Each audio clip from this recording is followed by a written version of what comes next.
क्या भारत में फिर से लॉकडाउन लग सकता है? क्या बढ़ती महंगाई और युद्ध की आहट ने सरकार को बड़ा फैसला लेने पर मजबूर कर दिया है? और सबसे बड़ा सवाल, क्यों अचानक सामने आई मायावती और क्यों उन्होंने कह दिया लॉकडाउन अब किसी भी हालत में नहीं लगने देंगे? अगर आप देश की राजनीति, महंगाई और आने वाले बड़े फैसलों की सच्चाई जानना चाहते हैं तो अभी चैनल को सब्सक्राइब कर लीजिए, क्योंकि यहां आपको मिलती है सबसे तेज, सबसे सटीक और सबसे दमदार खबर। दोस्तों, देश इस समय एक ऐसे मोड़ पर खड़ा है जहां हर तरफ बेचैनी है। बाहर दुनिया में युद्ध की खबरें तेज होती जा रही हैं और अंदर देश के हालात भी कुछ कम चिंताजनक नहीं हैं। पेट्रोल डीजल की कीमतें आसमान छू रही हैं, खाने पीने की चीजें आम आदमी की पहुंच से बाहर होती जा रही हैं और इसी बीच अचानक एक बार फिर लॉकडाउन की चर्चाएं लोगों के बीच डर पैदा करने लगी हैं। लोग पूछ रहे हैं, क्या फिर वही होगा जो 2020 में हुआ था? क्या फिर से बाजार बंद होंगे? क्या फिर से लोगों की नौकरियां जाएंगी? क्या फिर से गरीब और मध्यम वर्ग सबसे ज्यादा पिसेगा? और इन सब सवालों के बीच अचानक एक आवाज उठती है, एक ऐसी आवाज जो सीधे जनता की बात करती है, और वो आवाज है बहुजन समाज पार्टी की प्रमुख मायावती की। मायावती ने साफ शब्दों में कह दिया है, अब देश में लॉकडाउन नहीं लगना चाहिए, क्योंकि इसका सबसे बड़ा नुकसान गरीब और मजदूर वर्ग को होता है। उन्होंने ये भी कहा कि जब पहले लॉकडाउन लगा था तब करोड़ों लोगों की जिंदगी पूरी तरह से हिल गई थी। हजारों लोग पैदल ही अपने घरों की ओर निकल पड़े थे। भूख, बेरोजगारी और बेबसी ने लोगों को तोड़ कर रख दिया था। दोस्तों, आपको याद होगा वो समय जब सड़कों पर सिर्फ सन्नाटा था, लेकिन उसी सन्नाटे के बीच लाखों लोगों की चीखें दब गई थीं। किसी के पास खाने के पैसे नहीं थे, कोई अपने परिवार से दूर फंसा हुआ था और कोई रोज कमाने वाला इंसान अचानक बेरोजगार हो गया था। और अब जब फिर से युद्ध की खबरें तेज हो रही हैं, अंतर्राष्ट्रीय तनाव बढ़ रहा है, तो लोगों को डर है कि कहीं फिर वही हालात न बन जाएं। लेकिन मायावती ने जो बयान दिया है वो सिर्फ एक बयान नहीं है, बल्कि ये सीधे सीधे सरकार के सामने एक चुनौती है, एक संदेश है कि अब जनता पहले जैसी चुप नहीं बैठेगी। उन्होंने कहा कि सरकार को चाहिए कि वो महंगाई पर नियंत्रण करे, जरूरी चीजों की कीमतों को कम करे और जनता को राहत दे, न कि फिर से लॉकडाउन जैसे फैसले लेकर लोगों की मुश्किलें बढ़ाए। अब यहां सबसे बड़ा सवाल ये उठता है कि आखिर मायावती ने ये बयान अभी क्यों दिया? क्या ये सिर्फ जनता के दर्द को दिखाने के लिए है या इसके पीछे कोई बड़ा राजनीतिक खेल भी छुपा है? देखिए, 2027 के चुनाव धीरे धीरे करीब आ रहे हैं और हर पार्टी अपनी जमीन मजबूत करने में जुटी हुई है। ऐसे में मायावती का ये बयान सीधे तौर पर आम जनता से जुड़ता है, खासकर उन लोगों से जो महंगाई और बेरोजगारी से परेशान हैं। ये एक ऐसा मुद्दा है जो हर घर में चर्चा का विषय है और अगर कोई नेता इस मुद्दे पर खुलकर बोलता है तो वो सीधे लोगों के दिल में जगह बना सकता है। यही वजह है कि मायावती ने इस मौके को चुना और एक ऐसा बयान दिया जो पूरे देश में चर्चा का विषय बन गया। अब बात करते हैं युद्ध की, क्योंकि इसी के कारण हालात और ज्यादा गंभीर होते जा रहे हैं। दुनिया के कई हिस्सों में तनाव बढ़ता जा रहा है, बड़े बड़े देश आमने सामने खड़े हैं और इसका सीधा असर भारत की अर्थव्यवस्था पर पड़ रहा है। जब भी अंतर्राष्ट्रीय स्तर पर युद्ध या तनाव बढ़ता है तो सबसे पहले असर पड़ता है तेल की कीमतों पर, और जब तेल महंगा होता है तो हर चीज महंगी हो जाती है। ट्रांसपोर्ट महंगा, खेती महंगी, उद्योग महंगे और अंत में आम आदमी की जिंदगी महंगी। यानी अगर युद्ध लंबा चलता है तो महंगाई और भी बढ़ सकती है। और यही डर लोगों के मन में बैठ गया है कि अगर हालात और बिगड़े तो सरकार कोई बड़ा फैसला ले सकती है, जैसे कि लॉकडाउन। लेकिन मायावती ने इस डर को सीधे चुनौती दी है। उन्होंने कहा कि अब देश को लॉकडाउन नहीं बल्कि मजबूत आर्थिक नीतियों की जरूरत है, रोजगार बढ़ाने की जरूरत है और सबसे जरूरी गरीब और मध्यम वर्ग को राहत देने की जरूरत है।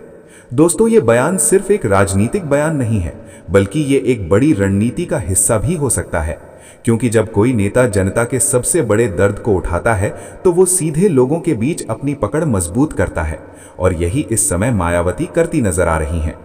अब सवाल ये है कि क्या सरकार इस बयान पर कोई प्रतिक्रिया देगी?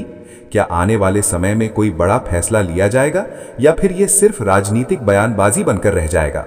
लेकिन एक बात तो साफ है कि आने वाले दिनों में देश की राजनीति और भी गर्म होने वाली है।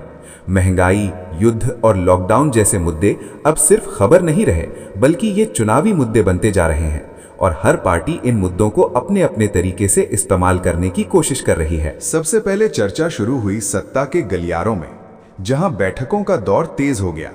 सवाल यही था, क्या यह सिर्फ एक बयान है या फिर इसके पीछे कोई बड़ी रणनीति छुपी है।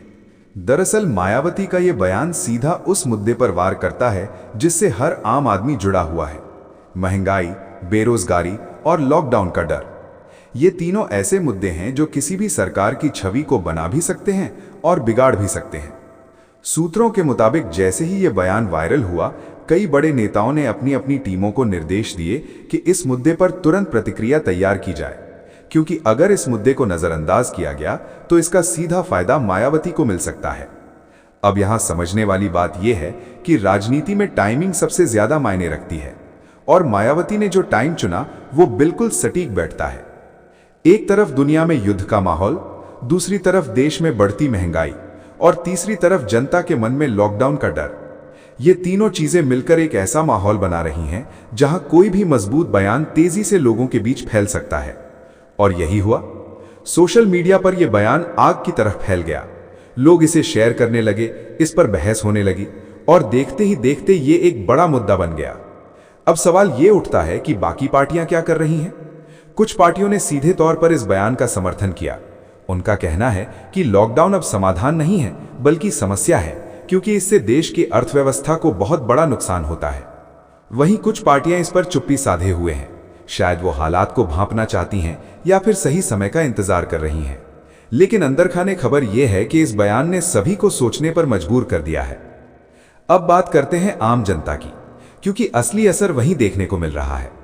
जब लोगों ने मायावती का यह बयान सुना तो कई लोगों ने राहत की सांस ली, खासकर वो लोग जो पहले लॉकडाउन में सबसे ज्यादा परेशान हुए थे। छोटे दुकानदार, दिहाड़ी मजदूर, रिक्शा चलाने वाले, ठेला लगाने वाले, इन सभी के लिए लॉकडाउन एक डरावना सपना बन चुका है। और जब कोई नेता उनकी इस पीड़ा को समझते हुए खुलकर बोलता है तो वो सीधे उनके दिल में जगह बना लेता है।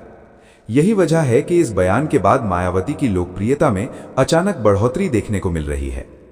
अब यहां एक और दिलचस्प पहलू सामने आता है। राजनीतिक विश्लेषकों का मानना है कि यह बयान सिर्फ वर्तमान हालात को लेकर नहीं है, बल्कि ये आने वाले चुनावों की तैयारी का हिस्सा भी है। 2027 का चुनाव भले ही अभी दूर हो, लेकिन उसकी रणनीति अभी से बननी शुरू हो चुकी है। और मायावती ने इस बयान के जरिए ये साफ कर दिया है कि वो इस बार सीधे जनता के मुद्दों पर चुनाव लड़ने की तैयारी में है। अब सवाल यह है कि क्या ये रणनीति सफल होगी। देखिए, राजनीति में कोई भी चीज निश्चित नहीं होती, लेकिन एक बात जरूर है कि जो नेता जनता के मुद्दों को सही समय पर उठाता है, उसे नजरअंदाज करना आसान नहीं होता। और मायावती फिलहाल यही करती नजर आ रही हैं। अब बात करते हैं सरकार की स्थिति की। सरकार के सामने इस समय दोहरी चुनौती है। एक तरफ अंतर्राष्ट्रीय हालात, जहां युद्ध का असर लगातार बढ़ रहा है, और दूसरी तरफ देश के अंदर बढ़ती महंगाई। ऐसे में सरकार के लिए हर फैसला बहुत सोच समझकर लेना जरूरी हो जाता है। अगर सरकार लॉकडाउन जैसे कदम उठाती है तो उसे जनता के गुस्से का सामना करना पड़ सकता है, और अगर नहीं उठाती तो उसे स्वास्थ्य और सुरक्षा से जुड़े सवालों का जवाब देना पड़ सकता है। यानी हर तरफ से दबाव ही दबाव। और इसी दबाव के बीच मायावती का यह बयान एक नया एंगल जोड़ देता है। अब सरकार पर यह भी दबाव है कि वो जनता को यह भरोसा दिलाए कि कोई भी ऐसा फैसला नहीं लिया जाएगा जिससे उनकी जिंदगी फिर से पटरी से उतर जाए। दोस्तों, ये पूरा मामला अब सिर्फ एक बयान तक सीमित नहीं रहा, बल्कि ये एक बड़ा राजनीतिक मुद्दा बन चुका है। और आने वाले दिनों में ये और भी ज्यादा गर्म होने वाला है, क्योंकि जैसे जैसे हालात बदलेंगे वैसे वैसे नेताओं के बयान भी बदलेंगे और राजनीति का खेल और भी दिलचस्प होता जाएगा। अब आपको एक और बड़ी बात बताते हैं। सूत्रों के अनुसार कुछ बड़े नेता जल्द ही इस मुद्दे पर बड़े बड़े ऐलान कर सकते हैं ताकि जनता को अपनी ओर खींचा जा सके। यानी आने वाले समय में आपको कई बड़े बयान सुनने को मिल सकते हैं, कई नई योजनाएं देखने को मिल सकती हैं और कई नए वादे किए जा सकते हैं। लेकिन असली सवाल वही रहेगा कि क्या इससे आम आदमी की जिंदगी में कोई फर्क पड़ेगा, या फिर यह सब सिर्फ चुनावी खेल बनकर रह जाएगा। दोस्तों, सच्चाई जो भी हो, लेकिन इतना तय है कि इस बार जनता सब देख रही है, समझ रही है और सही समय पर जवाब भी देगी। अब आपको क्या लगता है, क्या मायावती का यह कदम सही दिशा में है? क्या इससे राजनीति में बड़ा बदलाव आ सकता है? अपनी राय जरूर बताइए और तैयार रहिए, क्योंकि अगले भाग में हम आपको दिखाएंगे कि इस बयान के बाद किन किन नेताओं के बीच टकराव शुरू हो गया है। कौन किसके खिलाफ खड़ा हो गया है और कैसे ये पूरा मामला एक बड़े सियासी तूफान में बदल सकता है। कहानी अभी और भी बाकी है और अगला भाग आपको और भी चौंका देगा।